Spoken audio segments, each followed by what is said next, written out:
سرکار دو عالم صلی اللہ علیہ وآلہ وسلم کا ارشاد کہ بوڑھے والدین ہیں، گھر پر ہیں، محبت بھری نگاہ ان پر جو اولاد ڈالتی ہے تو انہیں مقبول حج کا ثواب ملتا ہے۔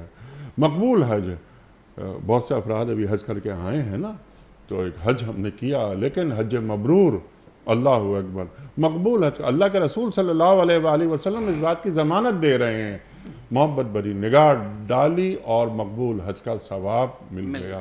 تو ایک صحابی سوال کر رہے ہیں نا کہ اللہ کے رسول صلی اللہ علیہ وآلہ وسلم، اگر میں اپنے والدین پر محبت بھری 100 نگاہیں ڈالوں ایک دن میں تو کیا مجھے 100 مقبول حجوں کا ثواب ملے گا؟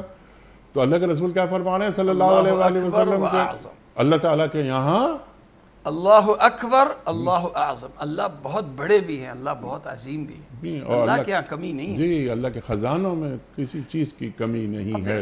اب سوال میری کتنا باریک اشارہ ہے انیس صاحب۔ جی جی، یا یہ نہیں کہا جا رہا کہ اولاد پہ جو والدین پہ خرچ کریں گے یہ ملے گا، یہ ملے گا۔ یہ محبت بھری نگاہ کب ہو سکتی ہے؟ جب آپ قریب ہوں، کیا فون کے ذریعے، قریب ہوں، خط کے ذریعے، ویڈیو کال کے ذریعے نہیں، جب سامنے ہوں گے، لمس ہو، بوڑھے والدین کا ہاتھ پکڑ کر شام کو بیٹھے، شفقت کی نگاہ فرمایا، شفقت کی نگاہ سامنے ہو سکتی ہے۔ اور اللہ کے نبی دیکھیں، یہ خاص طور سے نا یہ بات اللہ کے نبی صلی اللہ علیہ وسلم کی ایک حدیث مجھے یاد آئی، بڑی پیاری حدیث ہے صلی اللہ علیہ وسلم، جو ایک ہر انسان کی نیچر ہے، اس نیچر کا مقابلہ کرنا ہے آپ نے دین کی پابندی کر کے۔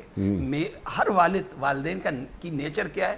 اللہ کے نبی صلی اللہ علیہ وسلم نے فرمایا الولد ثمرۃ القلب، بچہ یا بچی، اولاد یہ دل کا پھل ہے۔ جی ہاں، ٹھیک ہے، دل کا پھل، یعنی دل کا اگر کوئی کنکلوژن ہے، دل کی جو آواز ہے، دل میں کسی کے لیے جگہ ہے تو اولاد کے لیے۔